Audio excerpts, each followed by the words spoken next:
All right, so let's get into it. I don't know what we're going to call this group. We'll probably come up with some kind of cool name like Occult Squad or so. I don't even know, but we'll get into it. Join me as always, my partner in crime, Xavier Guerrero. What's up?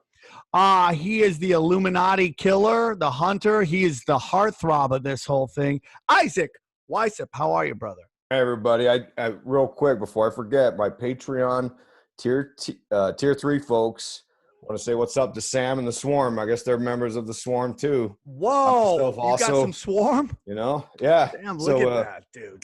I don't have a cool name for my people yet. I don't know. I call them the OG Granola Wokesters. Nothing. Oh, dude, OG Granola Wokesters is the best. You should call your people like the wise asses or the wise guys. That's a good thought. Yeah, I'll think about it. Let me marinate on that. Guys, in the comment section of each one of our videos, please leave a comment on what you think Isaac's fan base should be called. You know, I think that's it. Winner gets a thank you. Winner gets a thank you. Also joining us, we got a little double vision over here. You know him from his hit books. He is a guest host on InfoWars with Alex Jones, Jay Dyer, and his lovely fiance Jamie Henshaw. Am I right? Did I get right? No. Henshaw. Yeah, there we go. I said that right. I said that. No, that's what you said. That's what's funny. Hi, Jay. How are you? How's the love getting from the InfoWar people? Pretty good. You were making jokes about things you said to Alex, and we had a pretty feisty guest yesterday that made some feisty little jokes that kind of caused a little bit of a stir. So we had a rowdy day yesterday. Yeah, man. You know, when you hang out the land of the misfit toys, you get a couple of fucking crazy people. And the lady who thought this would be a great idea to do, and she came up with the idea. I got the team together. I threw up the bat signal. Chrissy Meyer, how are you? Hi, guys. Thanks for having me. Thanks for getting together so early in the morning. Well, you guys, it's like almost lunchtime for you. It's like the sun isn't even out yet. It's a summer Friday, so. Oh, it's Friday. I gotcha. You guys all actual professional people? Am I the one that's like the piece of shit that sleeps until noon and this is crazy for me? No, there was a time I used to sleep, and then I had 2 babies, and I don't even know. That's like Chinese to me when you say sleep. I don't know it. I don't understand it. Can't read it. Can't enjoy it.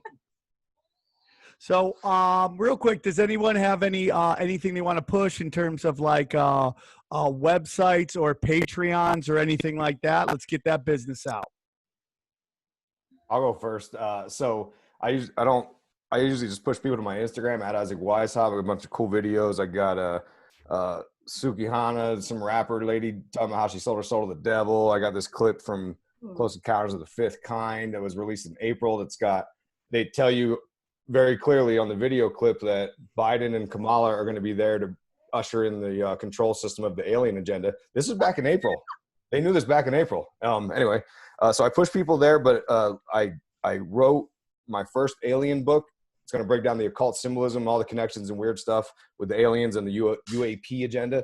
And if you sign up for the Patreon, so go to patreon.com/Illuminati Watcher.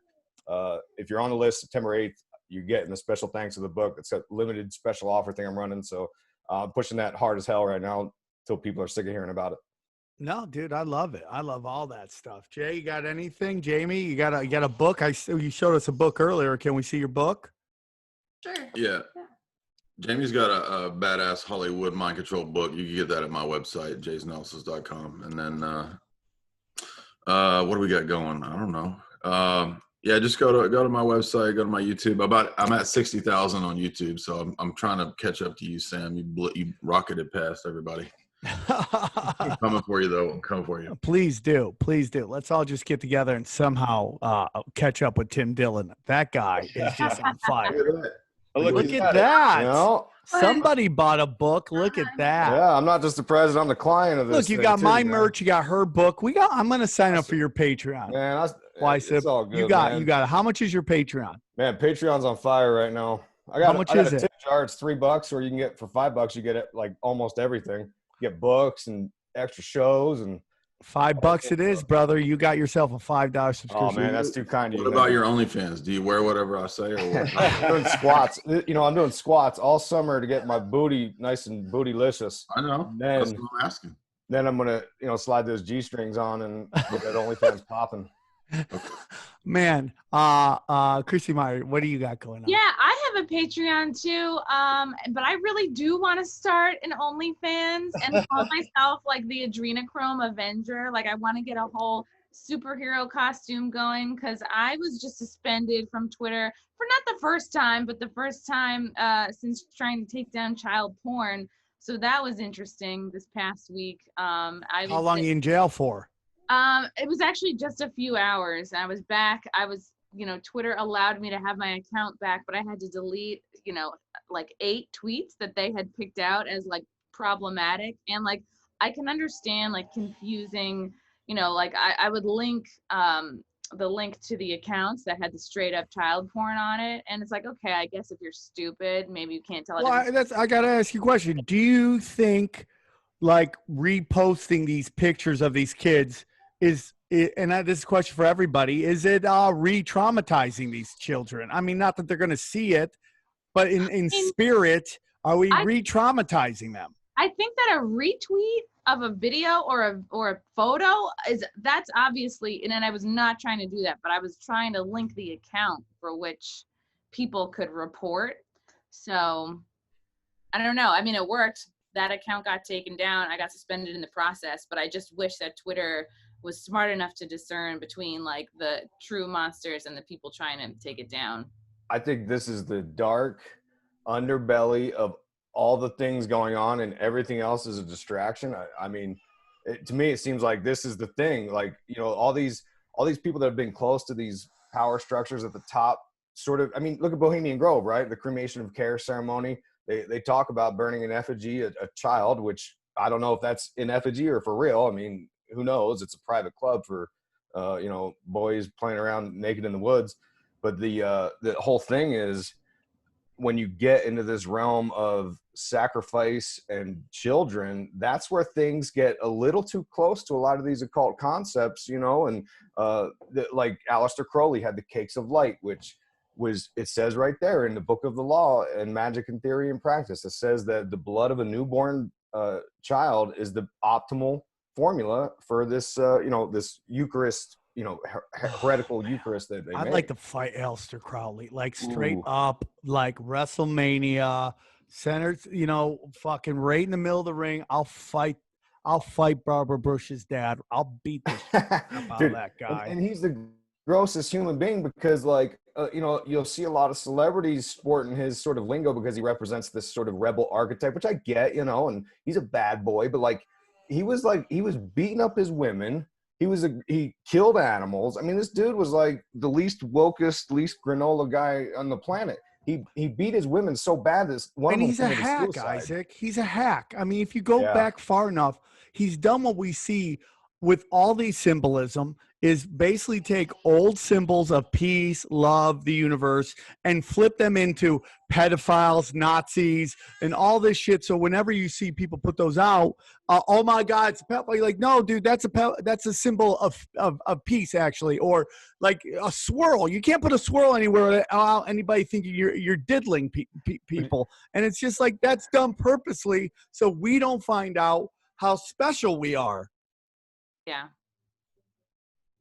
I'd add too that let's not forget Crowley was for a long time an MI5 asset. That's been well documented that he also worked for British intelligence, and he was roped into basically almost James Bond style stuff, and all the Bond villains are based on Crowley. If you look at Le Chiffre or Blofeld, they're consciously based on Crowley because Ian Fleming, who wrote all those, wanted to base the real stories of what Crowley was up to in, he put it into these fiction stories. So keep in mind that once again, it's also an intelligence asset that was working for the power structure, who was the wickedest man on earth. A lot of that's, Hollywood style. So you're saying he's the Ellen of that time. He was basically Ellen. That's a good way to put it, yeah.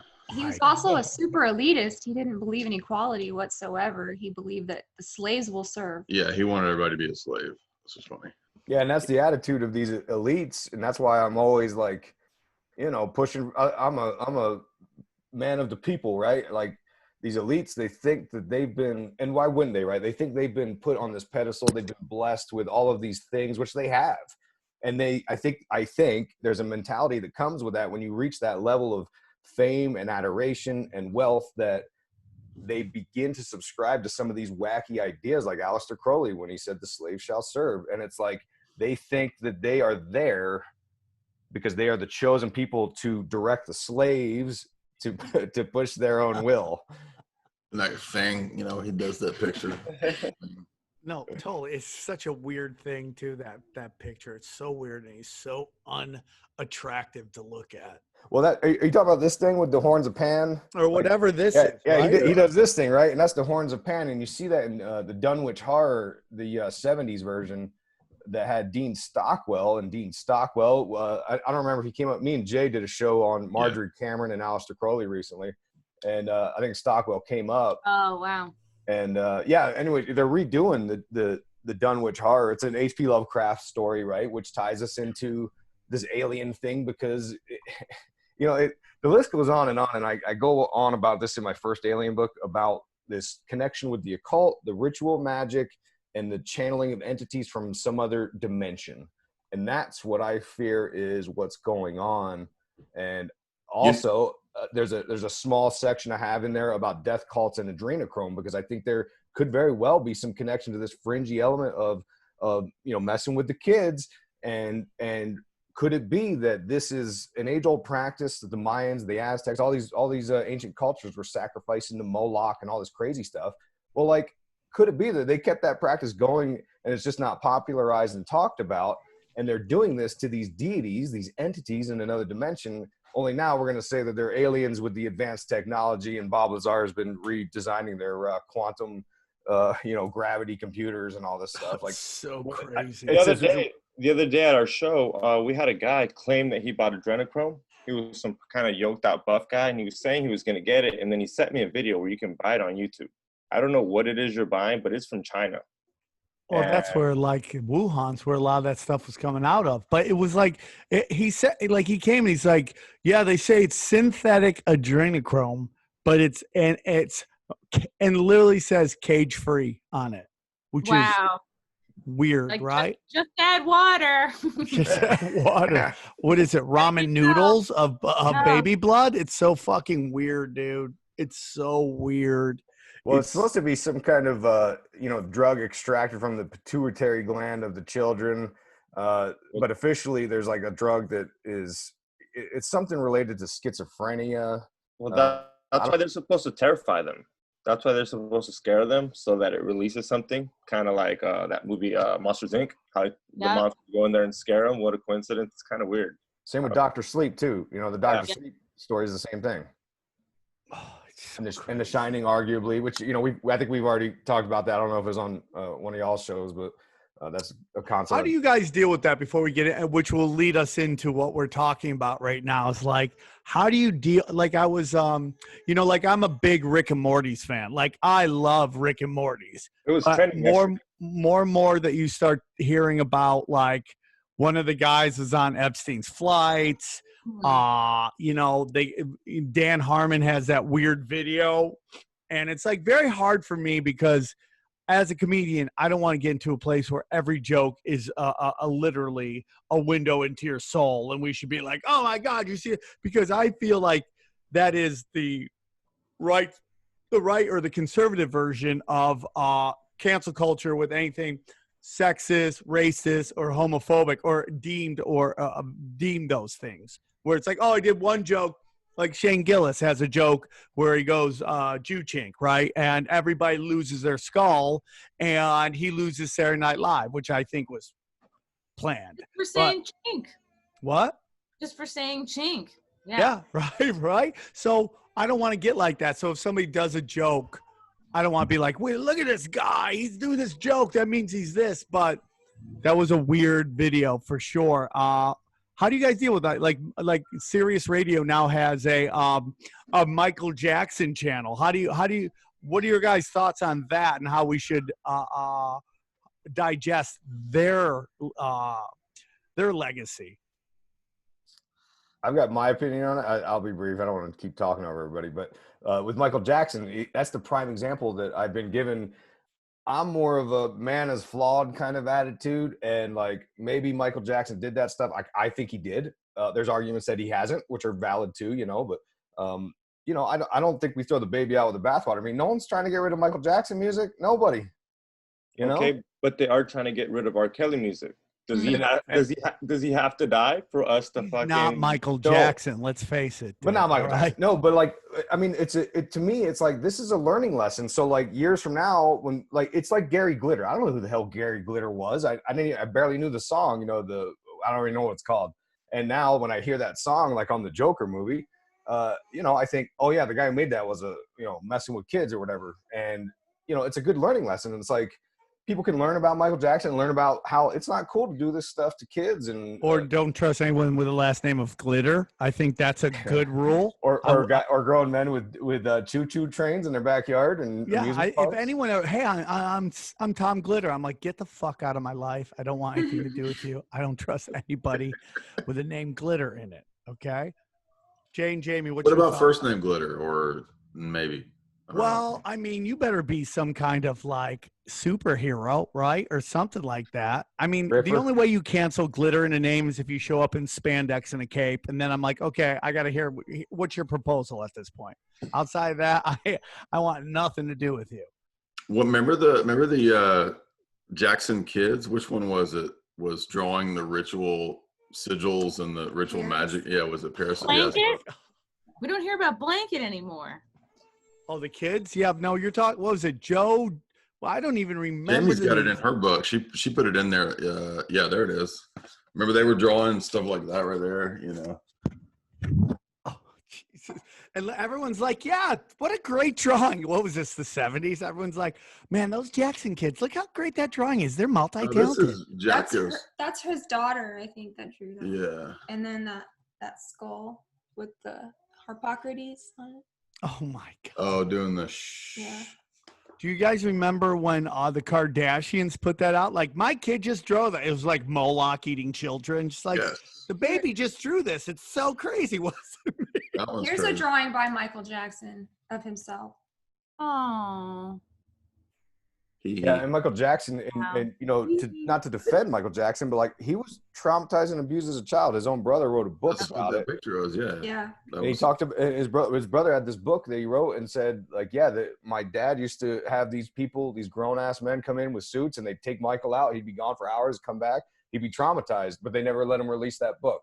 Everyone's heard this, but they say that they chopped off his balls so that he can keep that. Well, they chemically castrated him. His dad chemically castrated him to keep his voice on. It's like, dude, like, wow. Do you remember when he was on trial in California in the 90s? And there was this whole big thing about they took pictures of his genitals and his genitals were mutilated. That was all over the news. Oh, really? Just like who? Harvey Weinstein, right? Yep. Just like Jeffrey Epstein and his egg dick. Yeah, what's up with this? Yeah, you're right, guys. There's a lot of weird. Oh, Hitler too. What's up with Hitler? What's up with Hitler's junk? Draw it for us. They said that his dick didn't work. That he wasn't boning. Because he was tweaking so much, dude. He was tweaking. He had a little nub, and he was Maybe like, Freud's right. You know, Freud was always talking about all this weird sexual repression stuff, and I think one of those other occultists, maybe Jay knows it. One of those 1930s, 40s. Like Rudolf Steiner types was talking about this whole thing, how all this sexual. Oh, Wilhelm Reich. Maybe that's it. Yeah. Yeah. Joe Jackson is known as the Hitler of the Jackson family. That's what I was going to say. I remember reading in I think his name's Boganjanari. He writes all the normal whitewashed books for the big famous stars. He did in his Michael Jackson biography, even in the whitewashed version, there's the story that Joe forced Michael to sleep with a prostitute when he was like 11 or 12, which maybe you think that, well, it's heterosexual, whatever, but Michael says he was traumatized by it because he didn't want to do it. He didn't like this woman, but that sounds kind of like, his dad is trying to initiate him into the normal practices of what will come down the road. So I think that if you look at that, plus the fact that the mom was this weirdo kind of Jehovah's Witness, which is actually a CIA cult front. Dude, they love just bringing up shit about Hitler, don't they? Yeah, little junk. He was gay. It was all because he was a tweaker, dude. That's exactly what they. Dude, Hitler himself is believed to have had 2 forms of genital I'm so sorry for this fucking lawnmower that only comes up when I do a podcast. Hitler himself is believed to have 2 forms of genital abnormality: an undescended testicle and a rare condition. Jesus Christ. Called.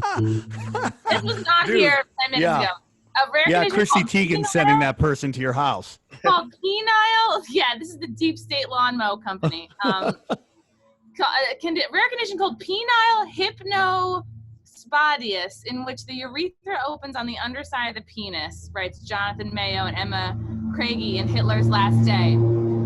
So that a lot of people leap to say that he had a micro penis because he suffered from hypospadias.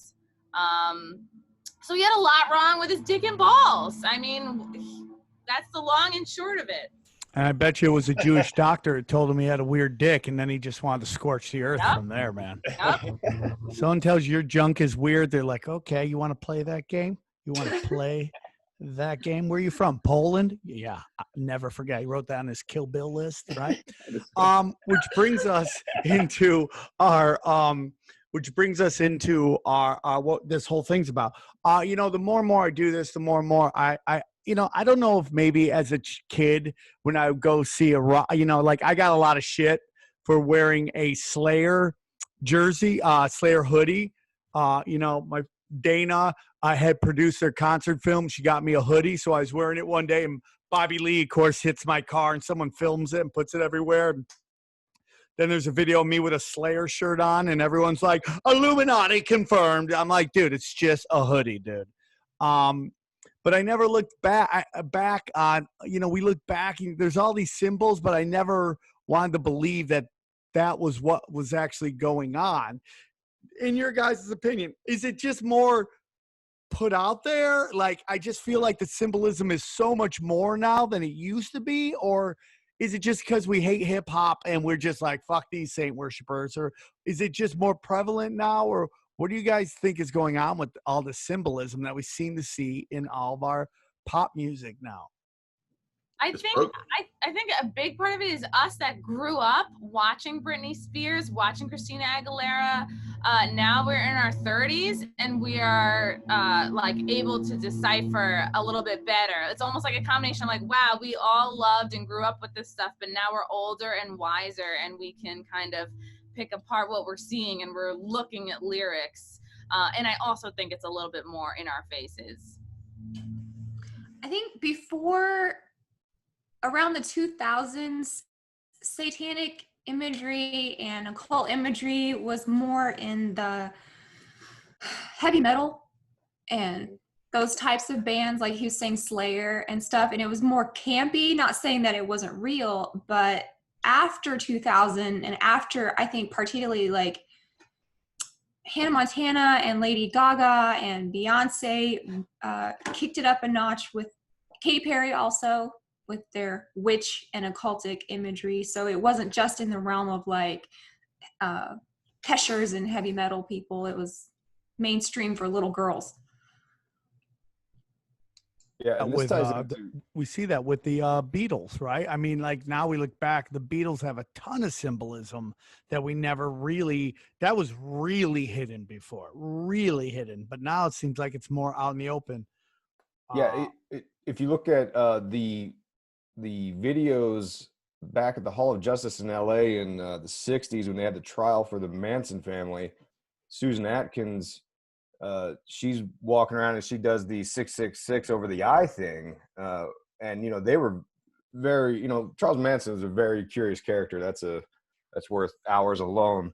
But the idea here, it can tie into the occult, the a book called Transcendental Magic by Eliphas Levi talks about this idea that a current can be formed, right? This current, and it through symbols, and it can be sort of transmitted to the masses. And this symbol transmitting in the masses, this current can be used to manifest. And this is like a ritual magic sort of idea.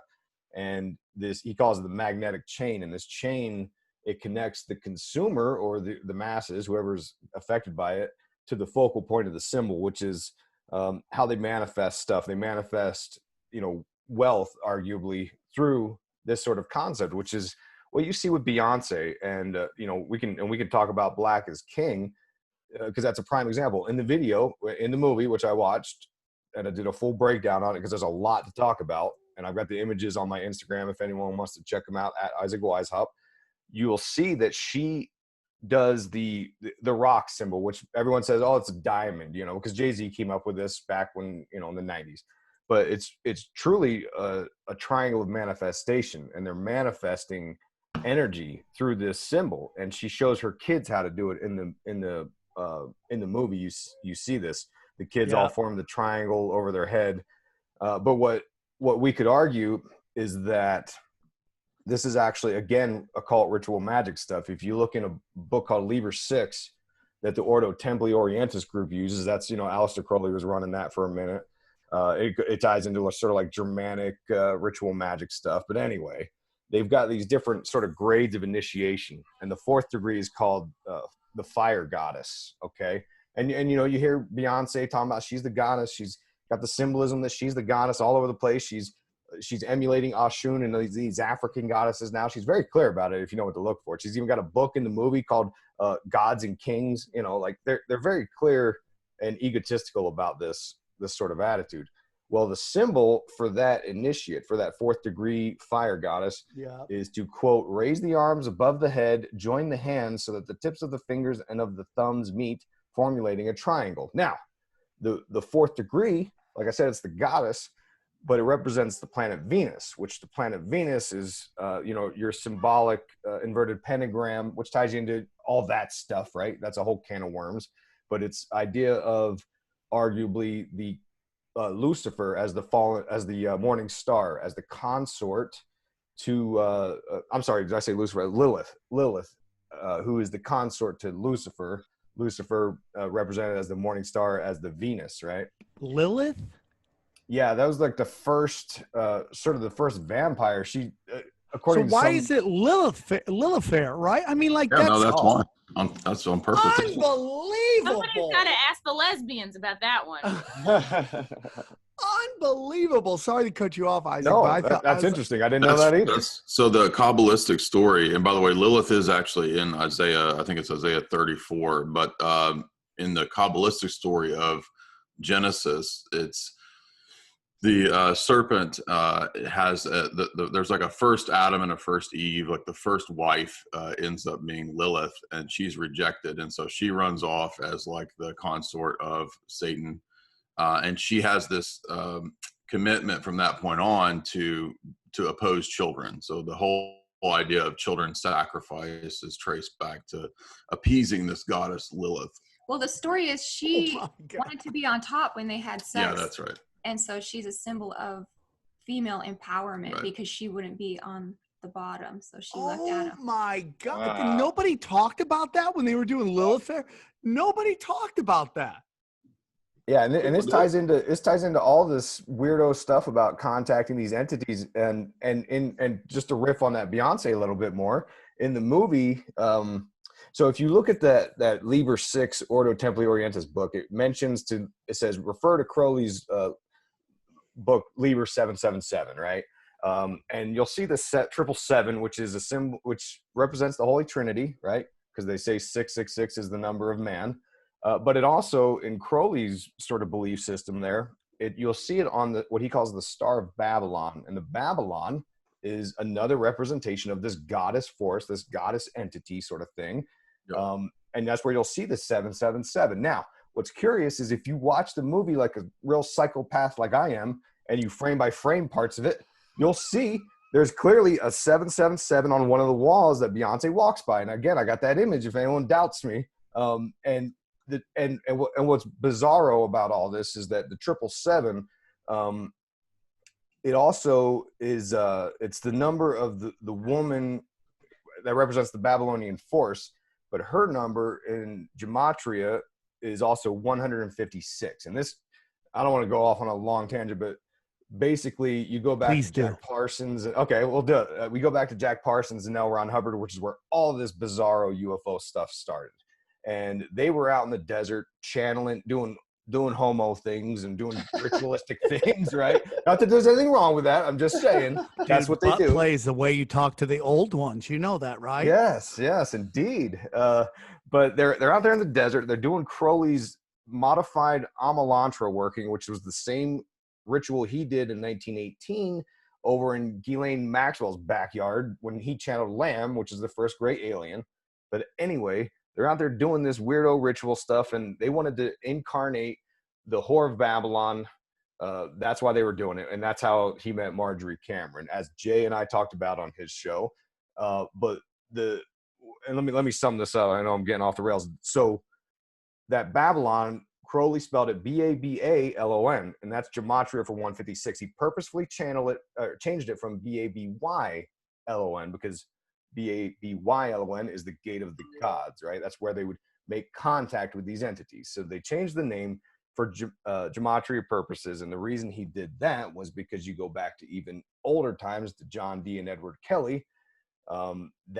Which ties us into Jay's 007 talk with John Dee. But anyways, you go back then, they were swapping wives because the alien gods were telling them the Enochian language. And they said, here's how you talk to us. And they gave them this language, this whole alphabet of weirdo language to talk to the aliens.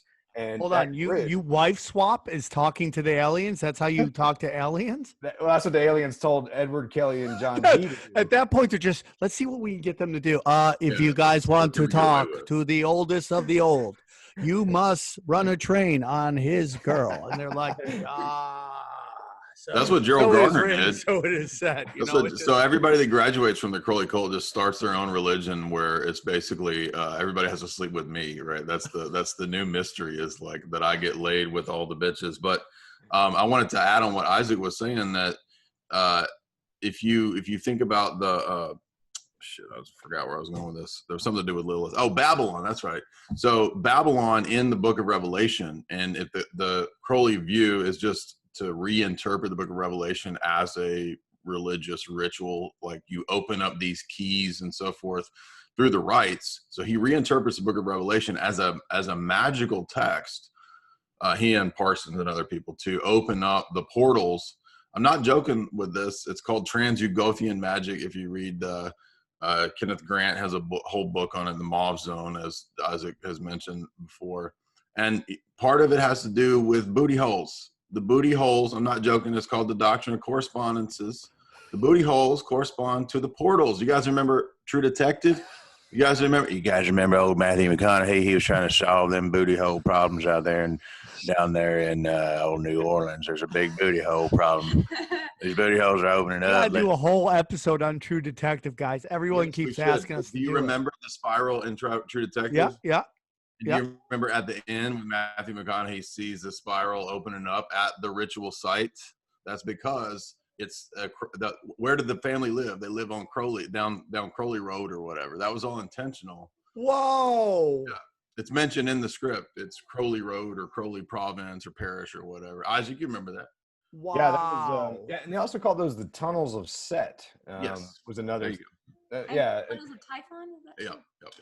You know what else this is really like? We did an episode called Cuckapalooza, right? And it was just about how all these offspring of these famous people, they didn't look like their dad, and they were most likely not the children of the male celebrity, whether it was a politician, a royal family member, or a celebrity. And it is my belief, and this goes back to why I know it's going to sound crazy, probably not on this show, people listening, but Kamala Harris, I call her the DNC town bike because everybody's rode her, and I just think that is, and it sounds like crude, but it's like I think that is part of the play. is that what you're talking about? These ancient gods are like, you must wife swap, right? And like, that's kind of what they do. And if somebody gets pregnant, they have the kid, and it's like, hope it's yours. Hope it's yours. And then you see like how Chelsea Clinton looks nothing like her dad, but looks more like that Hubbard guy or whatever his name is. And you can go through all the royal kids, how they don't look like their dad at all. And it's just like you could over and over and over again, because going back to what you guys are saying, like that is the ritual of these dark arts people. It's like everyone's got to swap. Yeah, and it goes into sex magic stuff. Also, I could argue that they talk about so like in the ritual magic aspect, they believe that, and I don't disagree with some of their ideas. They believe that there's like energy out there that could be manipulated and used, and they're trying to channel and direct that energy to their will and what they think should happen or whatever. And through sex, that an enormous amount of energy is released at the time of orgasm. And there's lots of weird connections to that. Do you guys think when Diamond Dallas Page sued Jay-Z, was that done as kind of a smokescreen to cover up what that symbol was? You remember? Because he's like, hey, man, you sued me. Man, I've been doing this symbol forever. You stole my symbol. And they're like, oh, you got me. I stole it. Here's some money. And then it's like that becomes the narrative. I think Jay-Z even tried to trademark that symbol like just a few years ago. Well, the Golden Dawn could all sue them because they were done like 100 years ago. That's silly. Yeah. So it's like, it's almost, and it was such a big story. And I feel like it was either done for PR for Diamond Dallas, or it was done to smoke screen. So everyone's like, can you believe it? Oh my God, he stole it from the pro wrestler. But I want to get into Christina Aguilera because she's like kind of the forgotten one. Like she was so big and she's kind of like faded away, but then she pops up here and there. Yeah. And out of all the Disney kids, like Justin Timberlake seems to be the most normal of them. And maybe who's the heartthrob from the Notebook, which I've been on the record that he's not that, what? Ryan Gosling. He's not that attractive. And I don't know why you girls keep telling yourself that. You're like, he is so hot. He is the most average looking. He looks like he's like shift manager at a Jamba Juice. There's nothing hard. I mean, like, dude, every guy here is like, if they saw Brad Pitt, peak Brad Pitt, they're like, okay, I get it. Okay, yeah, go have a good time, ride the rides. I get it. I who can stop you? But Ryan Gosling, I'm like, dude, that guy's a 7 at the 8 at the most, and you guys get told that. But those two seem to be the two Disney kids that seem to have the most stable of their lives, let's say. Yeah. But, you know, Britney, we've done stuff on Britney before, but Christina Aguilera went on some weird runs too, where like she was really sloppy, out of control. We know that probably has to do with the stuff that they do to Disney kids. We talked about that before. But you wanted to talk about this video. Yes. So Christina Aguilera in 2018 released Liberation, her Liberation album. Probably, I think the best song from that album is this one called Fall in Line, featuring Demi Lovato. And if you look at the music video, the symbolism is ridiculous. There's 2 little girls playing in a field. One's blonde, one's brunette, and they're just like sweet, enjoying their lives. And then 2 men, all dressed in black, head to toe. They look like Antifa, you know, right now. Knee pads, helmet, everything, gun, big ARs on them. Bring them down, and now Christina, she's in front of a, you know, like a big white screen. The guys are handing her a microphone. She's kind of like in black, you know, kind of leather pleather looking outfit. These cameras are all on her. There's no one behind the cameras. And then there's this back area where, you know, they're observing her. It pans to a sign that says cells are under constant surveillance. You know, and then there's these files, almost look like case files. And I mean, if you look through, and then, you know, Christina, she's singing, she's inside a cage. There's another sign that says, like, you know, inmates can't talk to each other. They're looking over, you know, they're studying her. They're looking at charts and such. And then Demi Lovato comes in. Oops, I don't want to play it. Demi Lovato has some weird stuff. She went through like kind of a real weird period where she might have OD'd. I don't like talking about people, but she might have OD'd.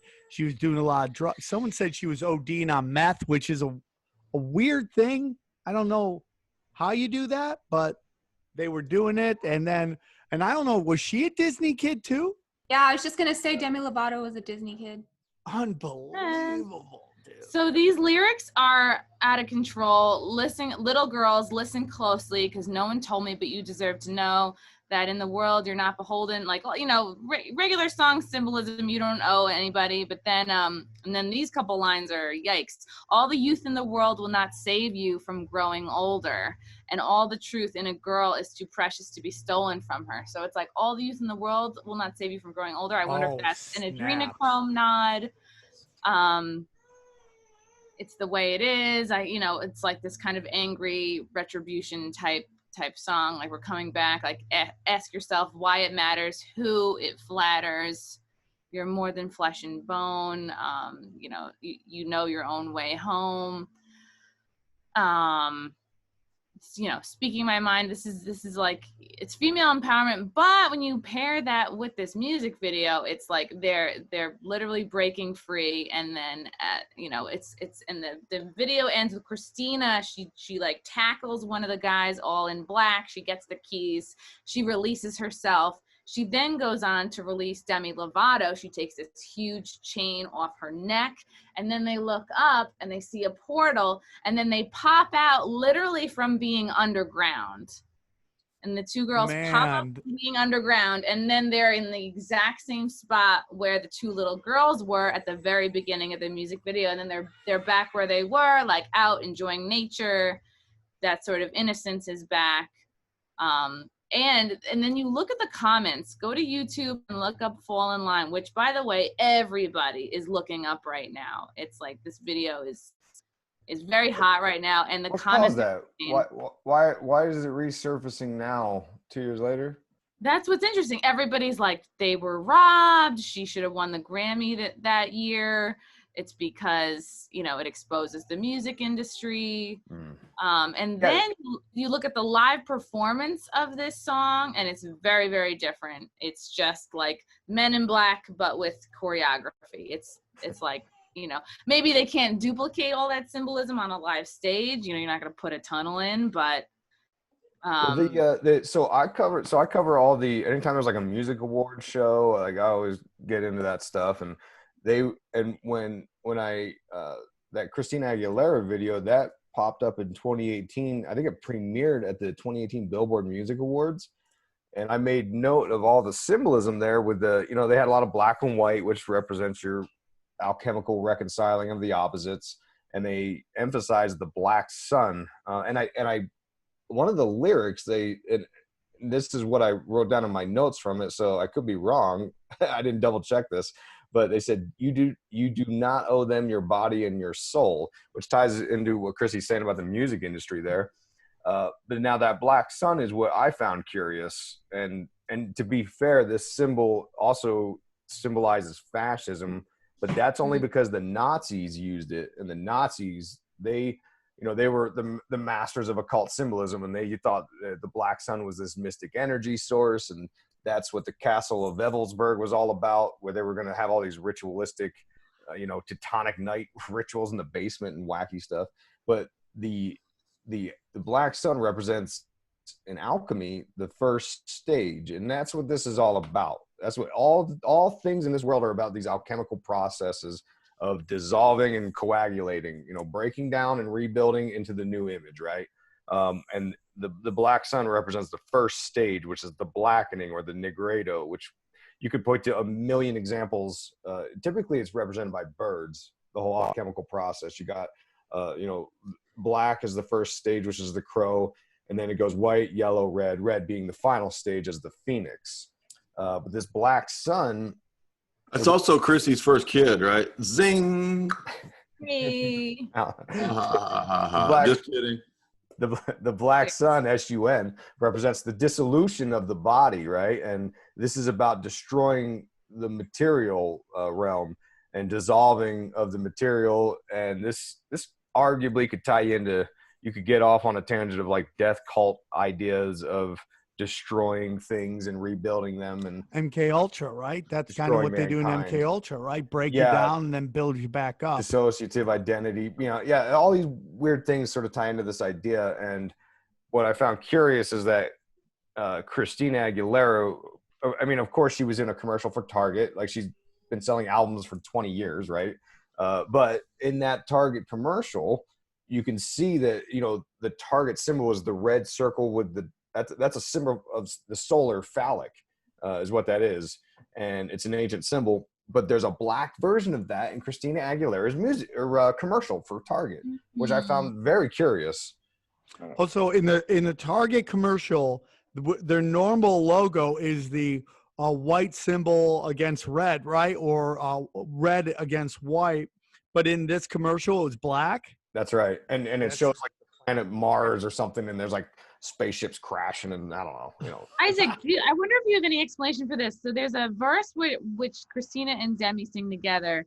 It's just the way it is, and maybe it's never going to change. I got a mind to show my strength, and I got a right to speak my mind, and I'm going to pay for this. They're going to burn me at the stake, but I got fire in my veins. I wasn't made to fall in line.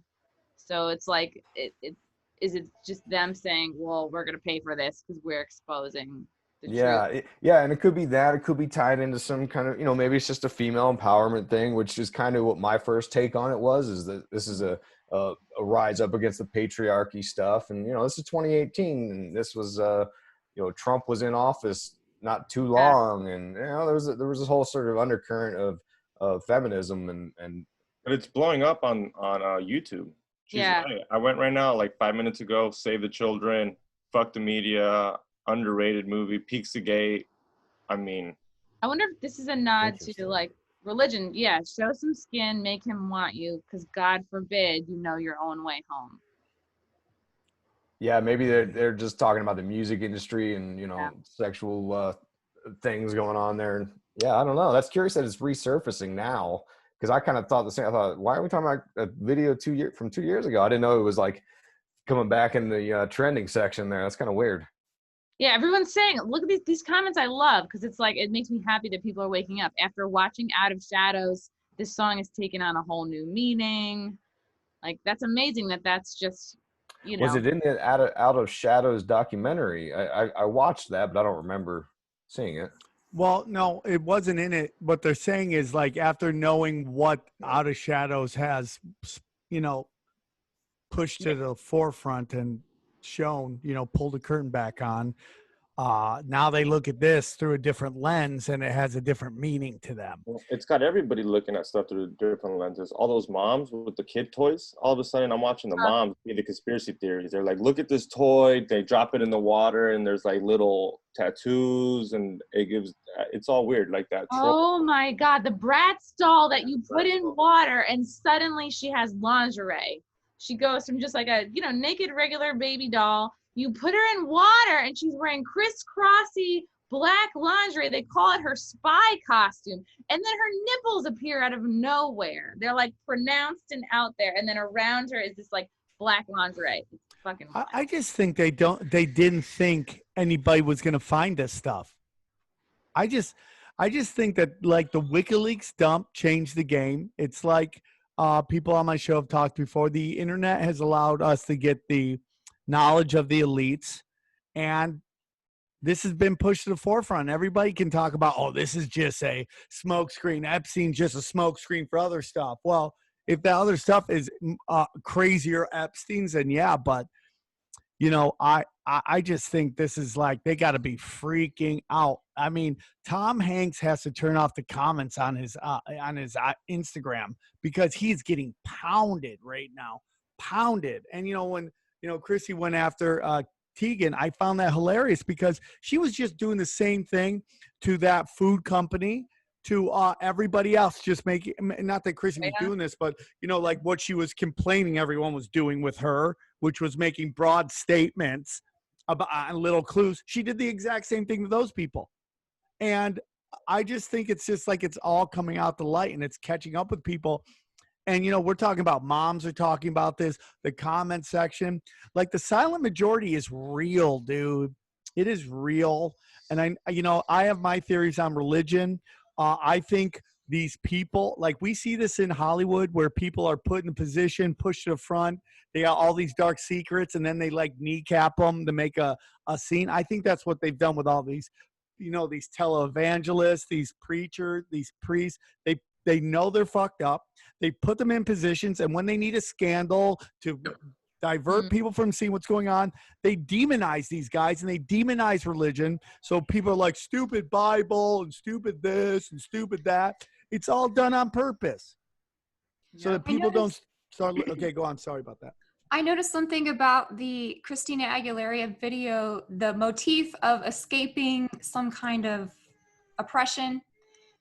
You can see that in other girls' videos. Katy Perry's Wide Awake, for one, where she's going through the labyrinth of her mind. And then when she gets out and it's all beautiful, there's little kittens with spinning eyes. So it's kind of like you can break free a little bit, but you're never going to see the whole picture of what's happened to you. Also, Britney Spears' video, I Wanna Go, is like that. Isaac, I'm sure you can think of more where they're empowered in some way, but at the end, they're still a slave to their Bad Romance. Lady Gaga. Oh, Lady Gaga is she's not even hiding it. She's in this white, basically a cloning facility. And she's like dancing with the clones. And then there's like men around her that look like they're like gonna purchase, They got her in the bathtub too in that video, if I recall. Which is, symbolic of the passage of the goddess. It's also a Wiccan cleansing ritual, and it's about purifying the soul. And I think some of the maybe Jewish mysticism stuff. But, that passage of the goddess thing is a weirdo topic too. You got. That's how Whitney Houston died. Yeah, and then her daughter, Bobby Christina, the same way. Bobby Brown, I just posted an image on my Instagram. Bobby Brown, the last frame of Every Little Step, the video. There's a picture of Bobby in the tub with a woman. It's not Whitney Houston, but he's in the bathtub staring at this girl, and he almost has like this nefarious look, and which I found really weird because in the video is not one bathtub or one theme. It's just them dancing around on a white stage. And then how weird is it that Whitney Houston would die in the bathtub? Which, by the way, the night prior at that same hotel, Bobby Christina almost drowned in the bathtub. Then the next night, her mom drowns in the bathtub. Then 2 years later, after her mom dies, even though all of her friends said she was deathly afraid of bathtubs, she would never go in a bathtub because A, she almost died in one, and B, her mom did, and she dies in a bathtub. It's like, what the hell's going on here, man?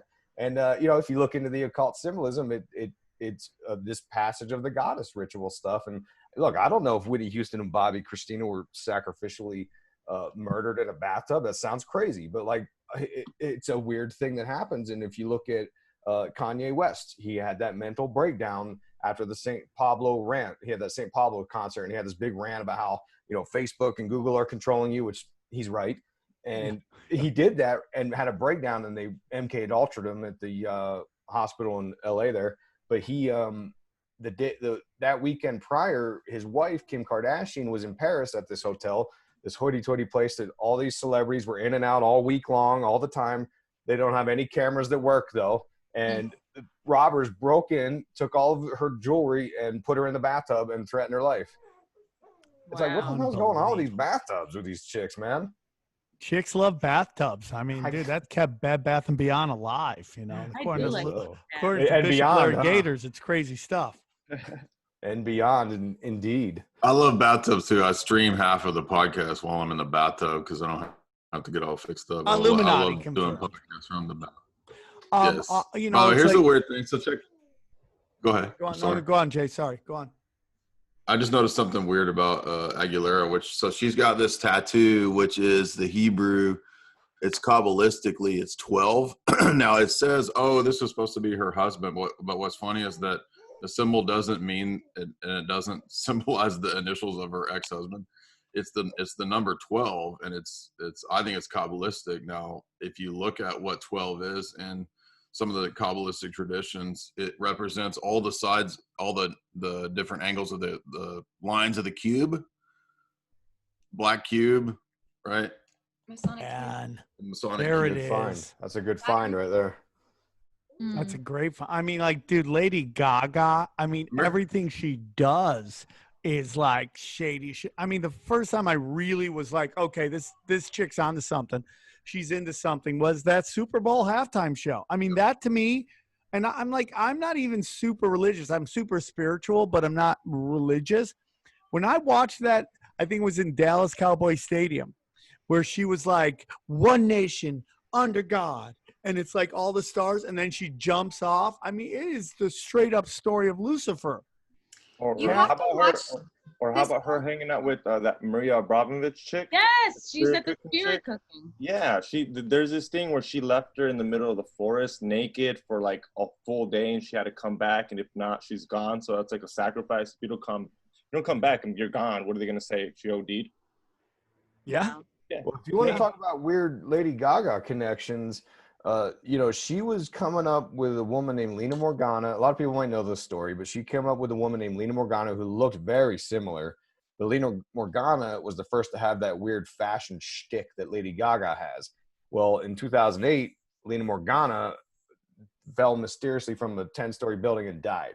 That same year, Lady Gaga changed her performance name to, Lady Gaga. And the term lady is a witchcraft thing, by the way. But anyway, to have the title of lady. So she dies falling from this hotel, right? Then you fast forward, and there was all these allegations that like Lena Morgana's own mom said Lady Gaga stole her daughter's soul, and she wants her soul to be free. Like, that's a weird thing to say, right? Yeah. Well, you fast forward, and yep, there you go. And they look very similar. And there's pictures of both of them in the bathtub. I mean, you got all this stuff, right? Now, here's something else I can add to that. There was a mini, like, kind of scandal, right? That here, this brings it all around, was Christina Aguilera stealing Lady Gaga's style. Do you remember there was this weird time? It was a very short time where everyone was like, oh, Christina Aguilera stealing Lady Gaga's style. And to me, that is kind of like what they do in pro wrestling. Do you remember where like the older, more established wrestler will kind of like sacrifice themselves to establish a brand of a younger guy, which is classic Andre the Giant, Hulk Hogan, WrestleMania. That was the passing of the torch. And not that Christina Aguilera is gone, but they use Christina Aguilera's brand to kind of catapult Lady Gaga's brand in that, hey, is Christina Aguilera stealing from this new up-and-comer named Lady Gaga? And everyone's like, who is Lady Gaga? And then they run over, and all of a sudden Lady Gaga's pulled up to another level. But yeah, man, it goes right back. Lady Gaga from that Super Bowl show, which is straight up Lucifer's story. I mean, she falls down. She goes to this stage, which has pentagrams all around it. And the crowd is hit with a really red light, which looks exactly like fire, flames, lava, which would be what?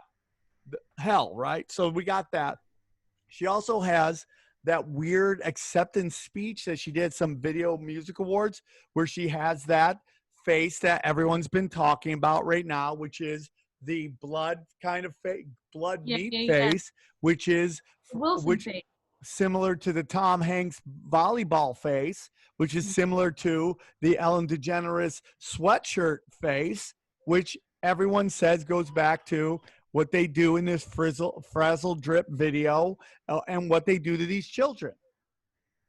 Wow. Lady Gaga, when she started, she had two really weird, like, artsy videos, short videos. The first one, she's like combing her hair, getting ready to become a pop star. She's putting on her pop star persona, the bow that's made out of hair. Remember that blonde bow, that look?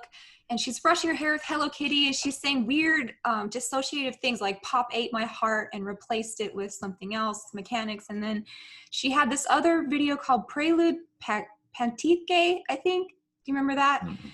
She's being wheeled through a hospital, and she's telling you that she doesn't see the world and what's happening to her the way it's actually happening. She sees it through the eyes of an artistic expression because it's so traumatic. She has to replace elements with glamour because she is being mind controlled in a hospital. Do you remember that, Isaac? Yeah, that was so. Yeah, she and that's that. I believe it was a bad romance where she was being wheeled to the hospital. It was also, a prelude video. It's just like a speaking over the. Her videos oftentimes parallel real life. Like in her paparazzi video, it's about this male model pushing Lady Gaga, her character, off a roof to murder her, which is how supposedly Lena Morgana died, because Lena Morgana was dating a male model too when she died. And oh, by the way, Lena Morgana was in a show called Celebrity Ghost Stories 2 months prior to her death, and she was on this episode with Gina Gershon. And in that episode, Gina Gershon's talking about this haunted hotel that had all these mysterious deaths and people falling off the roof. And then on top of all that, then Lady Gaga was in this American Horror Story hotel. She played a character called the Countess, which was very similar to Lilith. She was the vampire consuming blood, which ties you in all this wacky frazzle drip. Let's put a baby face on my face and soak in the adrenochrome talk. Well, let's not forget she's BFF with Marina Abramovich. She went to wherever Marina lives to study with her, and Marina put her through rituals, and she said she was just tutoring her, but she was actually, she was teaching her like higher level witchcraft. She's like the witch to the stars. Yeah. What's supposed to be, she was there for addiction. That's what they say. That she was there for addiction. And what about her glitches out too? She glitches out, right? And I don't know if these glitches are real or they're just doing it because they know everybody. Well, Chrissy Meyer just quit the show. We broke her, guys. We broke her. She has been broken. She's in the initiation, which that soundbite will haunt me for the rest of my life. So basically, what was I just talking about? I wanted weird. Chrissy had the Deep State Lawn Mowing Company right outside of her house right before she disappeared off. She might be dead, guys. So this will be a tribute show to Chrissy Meyer and her hard work in exposing. Oh, we're back. Oh, is it her or is this a clone? Blink if you're a clone. Blink if you're a clone. There we go. Where's the Golden Grams? I don't buy this. So you had to get snacks. A lady needs snacks. A lady needs snacks. So you see her, Wendy Williams, they glitch out. You remember this weird, like, Lady Gaga walking weird? Like, part of me thinks that's just putting on a show so everybody talks about it. Yeah, they're dehydrated. They're dehydrated. Yeah, I'm dehydrated. So much dehydration going on in Hollywood. Yeah, adrenochrome's got electrolytes. It's got electrolytes in it. That's what we need, electrolytes. Do we talk about Mariah Carey? Yeah, real quick. I just want, before we get off the same stuff, I wanted to get into, do you guys remember Katy Perry when she did an episode on Saturday Night Live that was so creepy? It was her and The Rock, and it was really super creepy because one of the scenes that they did on Saturday Night Live was straight up a salute to spirit cooking. Yes, I remember this. Yes. And if you remember, Jay, later on in the episode, The Rock does an episode where they were like all the evil geniuses of the world. Doesn't he mention the Illuminati in that skit? And they were basically going, who came up with the most evil thing? One person's like, I have a ray that will freeze any building solid. And The Rock's like, I have a robot that will molest children 10 times faster than anyone else can molest. Everyone's like, dude, that's really creepy. And it was a funny sketch, but you're like, that and the spirit cooking is like a really weird show that was all in one episode. Tom Hanks has a weird Saturday Night Live character that comes on Halloween called Mr. Pumpkin. Mr. Pumpkin? Yeah. And people report that those are some of the creepiest, not funny Saturday Night Lives they've ever seen. I mean, something's up with Tom Hanks. But let's get in this Mariah Carey video. Mariah Carey story. Can I make one last point? Oh, yeah. One last point about Aguilera. So you make lots of points, Jay. I just said, so there's a really good book which Jamie recommended to me. I was skeptical when Jamie told me to read it, but because a lot of times when you read the firsthand account type books of, I was in this cult and this happened, you can never prove what they're saying. It's just kind of like, well, maybe that happened, maybe, I don't know. But she got me to read Kurt Barker's book, Cannibalism, Blood Drinking, and High Adept Satanism. And he wrote this in 2014 14 or 15. Your guys' coffee table books are weird as shit, bro. Dude, I'm serious. This book blew my mind because everything he says in 2014, what the satanic elite would do in the next 5 to 10 years, and everything he predicted has happened. Like he predicted the Caitlyn Jenner stuff. He predicted all of the spirit cooking stuff. He said that when you see the big cakes of the human bodies, which if you remember, Gaga was eating one of those cakes with Marina Abramovich. He says that's just a mock replacement for the real cannibalism that goes on at the after parties, like, the R. Kelly after parties type song. So literally everything that we're seeing like in the last 5 to 10 years, I have to give credit to this book. This book called it all. I got 2 questions, Jay. One, first one's a comment. You talk about the cakes. I think there was a Katy Perry Migos video. There is one. Same thing, right? Yeah. Okay. Then second, do you have a show on that book? Oh yeah. Bon appetit. Yeah. Bon appetit. I did a video on that video. Is there a video? Okay, I want to check it out because I haven't read that book. Yeah, we Jamie and I did a chat on Kurt Barker's book. It's really good. That's crazy, dude. And by the way, he talks about the blood drinking, the adrenochrome, and all that in there years ago. I'm telling you guys. Raising your children genderless. Yeah, he said that the next phase they would bring in all of that to train people for transhumanism. He says it's all just for transhumanism. Yeah, I think like this. 2 years ago, 1 year ago, I would think this is a bizarro, wacky theory that didn't even need entertained. But I think it seems that there's this desire to push this transhuman movement to devalue the human body. Yep. So that we can be led into this idea that we need to sacrifice kids, babies, humans, adults, everyone to alien gods and put our blood back out to the cosmos. We have to go back to the stars where we came from because, panspermia and alien modification of our DNA, like those are the gods that created us, and to appease them, we need to give them sacrifice, which is what we did for hundreds and hundreds of years.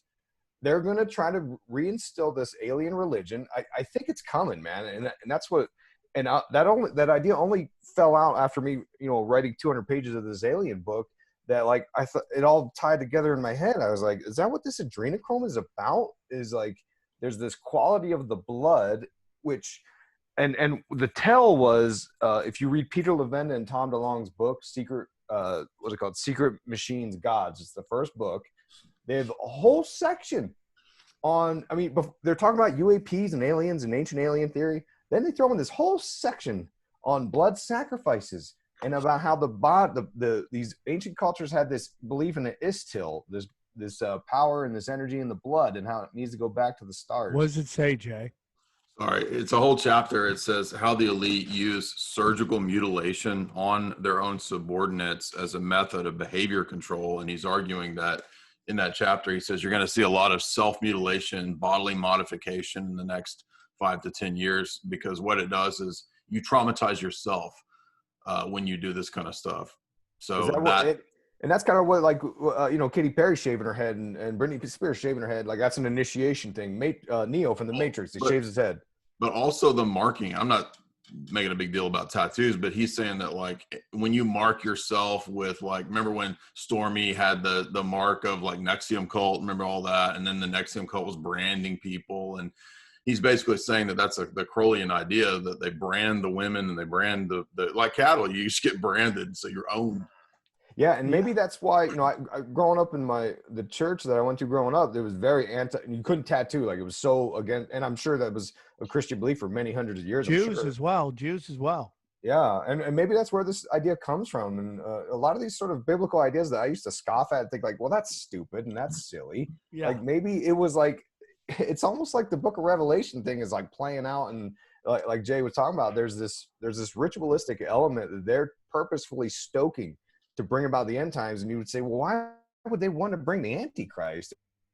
And it's like, well, you got to understand the occult doctrine. Like, they don't think the Lucifer's a bad guy. They think God's the bad guy. He's just so, like, misunderstood. It just ties you into this spiritual component that I initially, when I first started going down this truther path, I wanted to distill this spiritual element from it, because every conspiracy video I watched, they would always start into this Bible thumping Christian stuff. And I was like, oh, can you not? I just want to hear about the reptilian alien people, And there goes it is. sexuality every time. There's Kubrick himself doing it. Yeah, I didn't even know. My publisher stuck this on the front of the book, and like 6 months later, I'm like, by the way, who is that on the cover? He's like, it's Kubrick. I was like, I didn't even know who's on the cover of my book. I didn't know that was Kubrick either. That's good to know. Crazy. He's doing the pyramid thing. Yeah.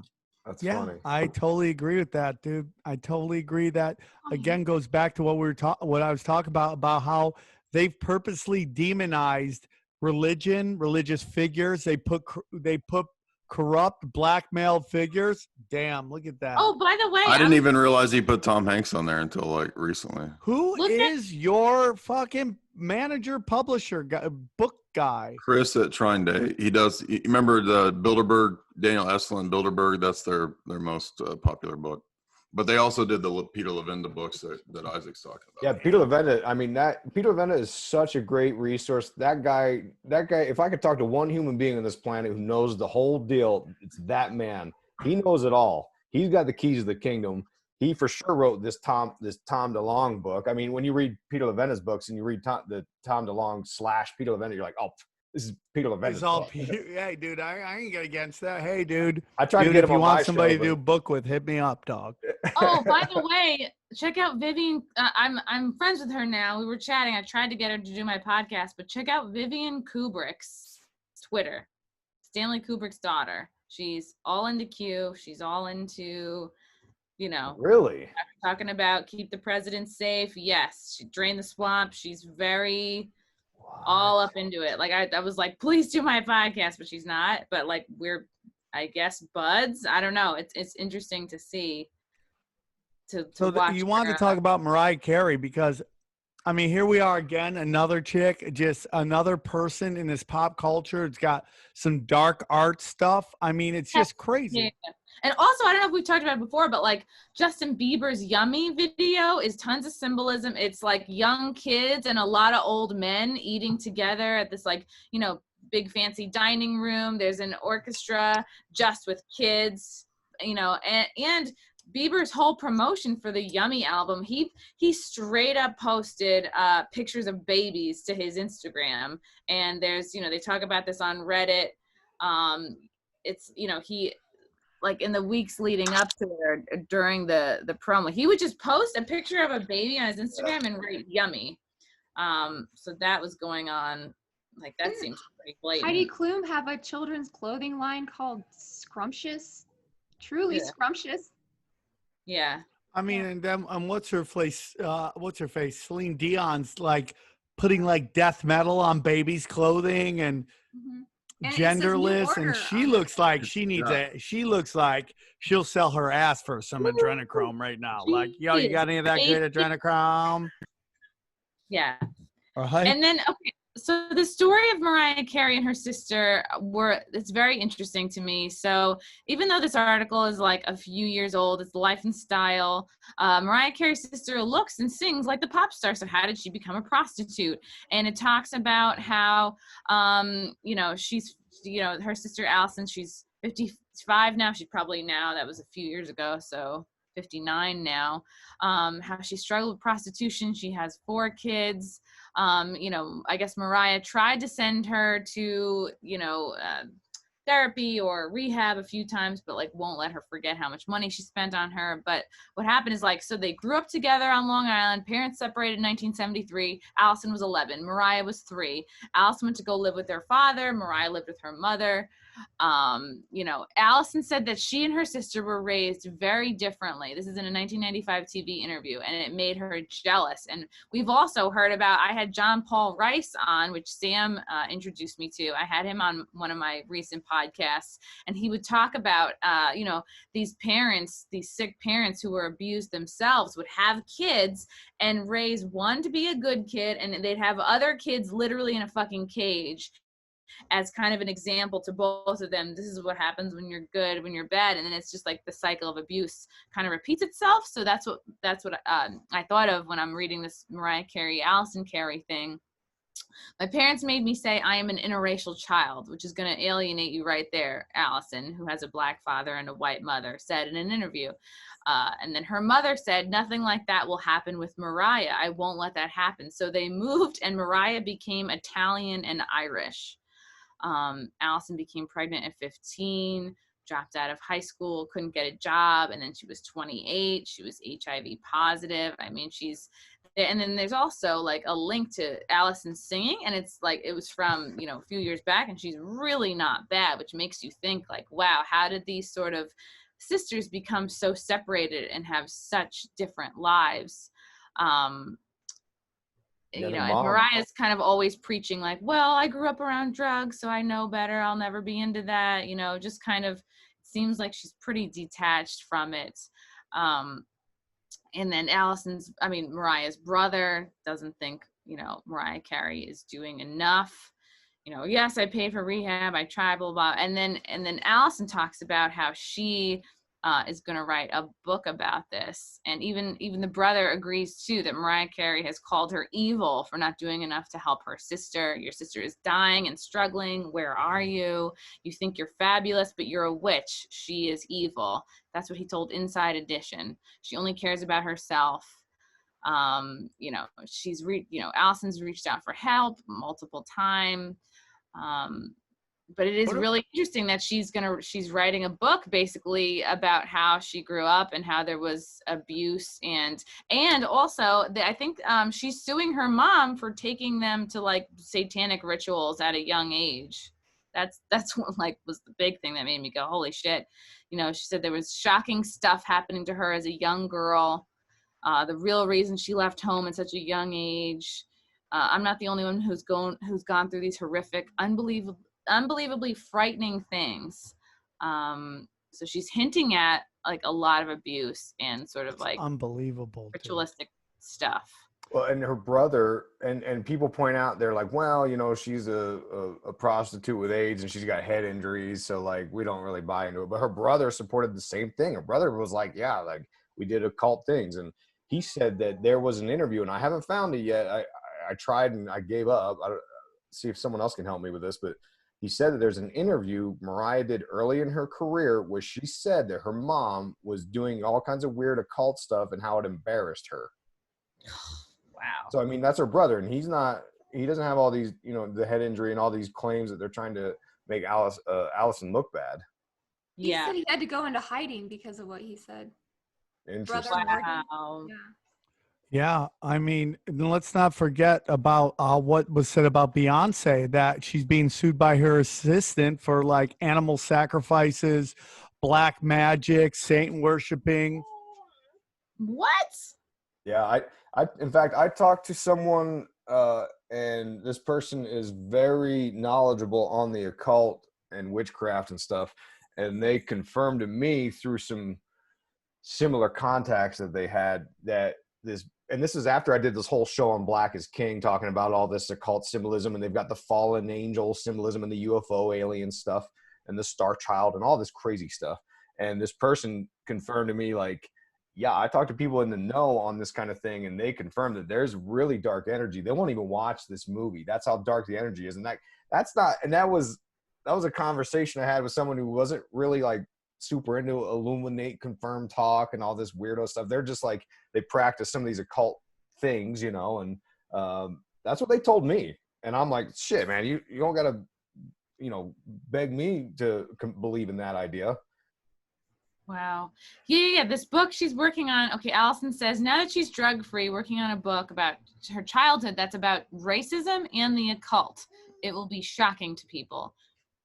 There were a really lot of bad things happening. Being drug-free makes things easier to remember, to know that it's not something I'm making up or dreaming about. This is real stuff. And she keeps saying, I'm sure this article only allowed her to say, shocking. It's shocking stuff. Well, I've always learned, like, if you're going to, like, out some stuff, maybe it's not good to tell everybody you're about to do it. Well, right, and not put it on Life and Style magazine. Hey, guys, I'm going to let everybody know about the goat humping that went on by our family in the 80s. And maybe it's good not to tell everybody about that, because those are the people who tend to like, oh, man, they died in a hotel room. They just couldn't take, like that just seems to be the game plan. Yeah. Well, what's funny is, oh, sorry, Jamie, go ahead. I was just gonna say Mariah Carey's another one of these ones that have this fake emancipation, because when she got divorced from Tommy Mottola, she came out as Mimi, right? Another alter ego. Oh, snaps. In the emancipation of Mimi, and so now she can be herself and super uber sexual, not just like she was before, but like all out, like Christina Aguilera did with her album Dirty or something, where she was wearing the chaps and the boxing ring. That was her coming out. Miley did the whole dark angel motif when she was trying to transition from little girl to adult. So in this world, being adult is just like overtly grunge and sexual and gross. Yeah. Yeah, and I briefly worked for Tommy Mottola. I was a second assistant for like, I don't know, maybe 6 months or something. And I found his marriage paper with, it was just like, oh, file it away. I had to file away, the Mariah Carey marriage license. Meanwhile, I'm putting together a Bugaboo stroller for his brand new wife, Talia, Mexican pop star. So he did basically the same thing over again. Married Mariah Carey for 5 years, became obsessed with her. His wife is going to be in a stroller? No, probably the next man, one. That was too easy. He saw Mariah Carey, became obsessed. This is the best voice I've ever heard. She's going to be bigger than Michael Jackson, like fell in love. And then you have Mariah coming out and saying very recently, wow, my relationship with Tommy Mottola, he was so controlling. He wouldn't let me go anywhere, do anything. He was so jealous. And then when they, broke up, and she met him at 18, married him at 23. He was like almost 20 years older. And then they married for 5 years. He kind of makes her a star. They break up. 2 years later, he marries Talia, Mexican pop star. Looks very similar to Mariah, and it's kind of like the cycle repeats. He has a bunch of kids. We go back like babies. Well, Michael Jackson said Tommy Mottola was the devil. And what's curious about the Allison Carey story, if you look at, she says it happened at like 3 a.m. There was guys in hoods and cloaks and all this stuff you would picture from Eyes Wide Shut. And what's curious is if you look behind me on my very crappy studio wall, I've got a issue of Complex magazine, and on the cover is Mariah Carey, and the photo shoot is all of that stuff. And I was in that magazine with Prodigy from Mobb Deep. Weird flex, I know, but I'm gonna do it because that was a big honor. Flex, dude, flex. Because I flexed too. the whole issue was about the Illuminati and hip hop, so that's why they interviewed me and Prodigy. And how funny is it that Mariah Carey's on the cover and in the pictorial photo spread of just a bunch of weird pictures of her surrounded by this scene set up by that her sister claims that they were, subjected to. How about the fact? Oh, go on. Sorry. It's everywhere in hip hop. Lil Wayne, you seen any of the Lil Wayne music, especially when he went into the rock scene, and then before he started ODing, Birdman. It's a lot. It's not just in pop. It's literally in the hip hop industry. It's that all the time. It's just diamonds on diamonds on diamonds, and then it's just everywhere. If you look into it, Lil Wayne's super into it, and then for all this, there's nothing but symbolism. Jamie, do you want to say something? Yeah, the article he's talking about is called Eyes Wide Open instead of Eyes Wide Shut, and she's got that photo shoot with all the masked men. And then I was going to say Mariah Carey and Jay-Z go way back. So he's definitely, yeah. He discovered like Rihanna.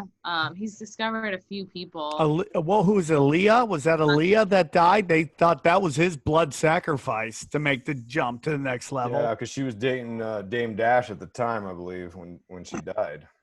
And I mean, guys, how many of these pop star ladies start dating men, in particular black men, and these guys just never come out the same?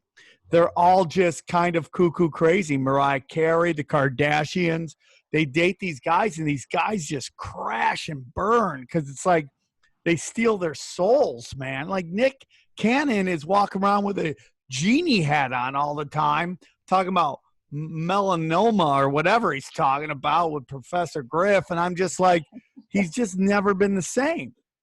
When Mariah Carey had twins with him.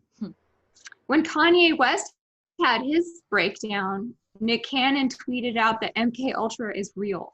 Oh yeah. Remember? Yeah. when Kanye West had his breakdown, he went to the facility, same facility as Britney and Amanda Bynes when they had their. Oh, that's interesting. Kanye West went there. Nick Cannon tweets out MK Ultra is real, and he was married to Mariah for like 8 years or something.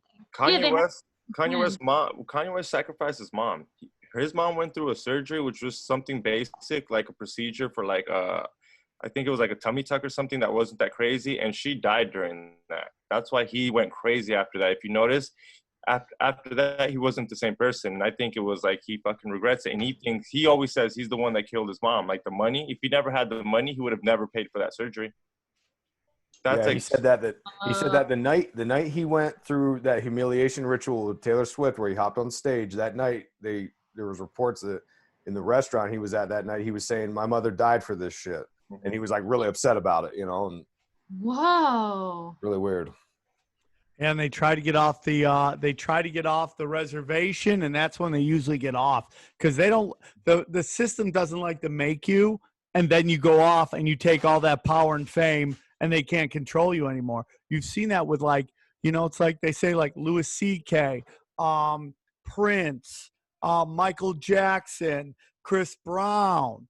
These are people who were like big industry celebrities, and then they try to start producing their own stuff, and they don't like that, dude. They don't like that at all. They don't like when you take their escalator up to fame and then try to get off. Jesus. Well, guys, sorry, Jay, go on. Well, I got. Are you all coming to the end here? I got twins going crazy, but we can keep going. Okay, so I was just going to point out that a couple things that I noticed recently. I'm late to the game on this book. Everybody in the conspiracy world already knew about it, but for whatever reason, I never got to it. But I finally got to Kathy O'Brien's transformation, where she goes into, like Kurt Barker, a lot of stories. And she mentioned in the beginning, in the 1970s, the CIA was doing occult research and basically embraced.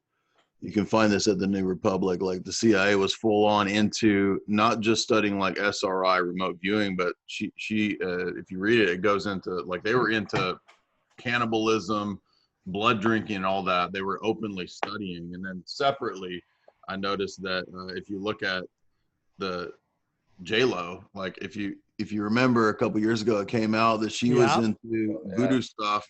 Dude, now go watch The Cell. If you go watch The Cell, that movie, you'll notice that whole movie is about alternate personas, alternate realities. And the dude that is the killer in the movie explicitly mentions that he's part of like sex magic, sex ritual stuff.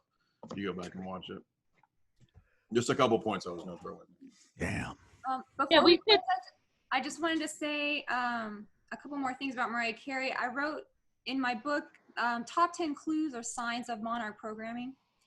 And number one, obviously, is monarch butterflies. And she has that album Butterfly. She has butterfly wallpaper. She has a diamond ring that's a butterfly. She's all about butterflies. Who's Mariah Carey? Yeah. Yeah, she's okay. Yes. Yeah. On the cover of her album Butterfly, she's posing with a monarch butterfly, right? And then you can listen to the lyrics of the songs and extrapolate what you want from that. Number two was alternate personalities. Now, I didn't know this until I was researching for this show, but she actually has an alter named Bianca that I'd never heard of. When she puts on a black wig, she takes on a British accent, and she talks like this person called Bianca. Number four was with the weird British accent. Brittany did that, yeah. Hats, so she's obsessed with Hello Kitty. She has a whole Hello Kitty room. She takes Hello Kitty with her wherever she goes. Jesus. Wow. Number 10 was Marilyn Monroe obsession. And she's obsessed with Marilyn Monroe. She owns Marilyn Monroe's old piano, which is her prized possession. She won't let anyone touch it. And she named her daughter Monroe after Marilyn Monroe. Yep. Interesting. Wow. And now, Mariah, this is 2 years ago, coming out about that she's bipolar. She was living in denial for years, apparently diagnosed with the disease in 2001. Right. Her twins are named Monroe and Moroccan. She said, they're never going to see me sitting around crying and being an emotional wreck in front of them. It's not going to happen. So, wow. I mean, I feel like crying occasionally is normal, but Yeah, she co-parents the twins with Nick Cannon. She says her relationship with him is very positive. Ugh. I don't know, man. He lost it, and then he got, and if you take a look at this whole thing that went on with Steven Jackson, we have the Thuggies, Assassins, and Steven Jackson was starting to rise up. He was a Freemason. His father was the highest level of Freemason. Left him his Freemason apron, and then he made some comments about Jews. And dude, he is God. You don't find Steven Jackson anywhere. He's not talking about any Black Lives Matter, any civil rights stuff. He just, there's levels to this shit, dude. And you start learning that stuff. Guys, I had a great time. Is there anything we didn't cover that you guys wanted to cover? Nope. Okay, real quick, we're gonna go. Sorry, Chrissy Meyer. Go on. Yeah, like whenever you post this, or I think it might be helpful to get links to all the books and all the things that we've mentioned, so people can go find them. Well, if you guys want to, I can put an email. I sent an email with all you guys on it. If you guys can put any book links that you want in the description, we could all put it in, because we can all share this. Whenever we want. So when we end the show, we'll talk about when we want to put it out. I love these shows. I would love to do this with you guys on a regular basis. This is the stuff that's, even though it does involve child stuff, it's just a little break from the Trump and deep state and all that crazy stuff that it's kind of interesting. And I really enjoy these episodes. So if we can go around the horn, everybody can kind of give their social media or promote whatever they want. XG, you go first. Extreme Martial Spot on social media. We got no shows right now. And then I got another podcast called George First Stories. Whole different vibe. It's a kind of just stories on crazy topics. Isaac? Yeah, thanks for having me on. And this, when we did the Britney Swapcast with everyone on here, I got so much good feedback. People love this particular set of folks. So yeah, 100%. We should kind of keep doing this. Thank you, Sam, for putting this together. I want to plug Instagram at Isaac Weishaupt. I got those images from Black is King that people have to see. You absolutely have to see these images. WEISHAUPT. So in case you guys don't use Google. You got it. And then, and I've got a bunch. I do Instagram live stuff lately. I've been really into that. But then patreon.com/Illuminati Watcher. You can get your name in my really cool alien book that is probably going to get banned. I don't know. I mean, I'm talking about Adrenochrome and sacrificing babies to alien gods. So we'll see what comes of it. But yeah, if you go there and sign up, I've got a special offer, limited time only. You can be in the back of the book, immortalized forever in my dumb alien book. Love it. Sign up. Love it. I'm illiterate. I'm gonna get this book. Hell yeah, dude. Chrissy Meyer. Hey, wait a minute, Sam. You're already in the special. Thanks, buddy. I don't know if you know this. Oh, snaps! I'm still gonna give you $5 a month, brother. Oh, you're all right, man. Thank you. Go for it, Chrissy Meyer. Follow me on all things Chrissy Meyer, ChrissieMeyer. Follow the Chrissy Meyer podcast on iTunes, YouTube, Spotify, SoundCloud. Recently put out a 2.5 episode with your boy John Paul Rice, and we tackle so many delicious conspiracy theories. So that's like the longest episode I've ever done, but really, really good. People really are liking it. Follow me on like Twitter, Instagram, all the things. I have a Patreon, Wet Spot on Compound Media every Monday, 7:30 p.m. EST on compoundmedia.com for more fluffy stuff. Perfect. Jay and Jamie? Yeah, you can go to jaysanalysis.com if you want to get my book or my books or Jamie's books. She's got another book as well that we just added to the shop. You can go to jaysanalysis.com. We got a shop there, and you get signed copies from us, which you don't get from Amazon. So there's an advantage there. And also follow me on YouTube. I'm right at 60, so now I'm ready to head to 70K. So help me get up there to 100. Appreciate that. And I'm on all the other social medias too. Jamie? Yeah, get our books for your coffee table. Full color pictures and weird stuff to freak out your friends and start a conversation. I love it. I'm Sam Tripoli. You can, all my social media is, well, actually it's not true. They took Sam Tripoli away from me and didn't even let me fight to get it back. Gone. But I am under Ronan Sam Tripoli on Twitter. I have a backup because they're going to come after that one eventually. So it's Buddha Sammy. You can find that. That's my backup to my backup. My Patreons are patreon.com/tinfoilhat. I do daily podcasts on there every day. And then you could also check out my new spiritual podcast on Rockfin. It's rockfin.com/0. Check that out. Two episodes a week. We just get into spiritual, where we live, what's it about, and how to live a better life. And this has been great. We'll come up for a name with this group, and we'll start banging that out. I appreciate everybody for doing this, spend some time for us. I appreciate Martha and the babies letting us do this show. So thank you guys. And we will talk to you guys soon. Thank you guys. Stay on real quick, guys.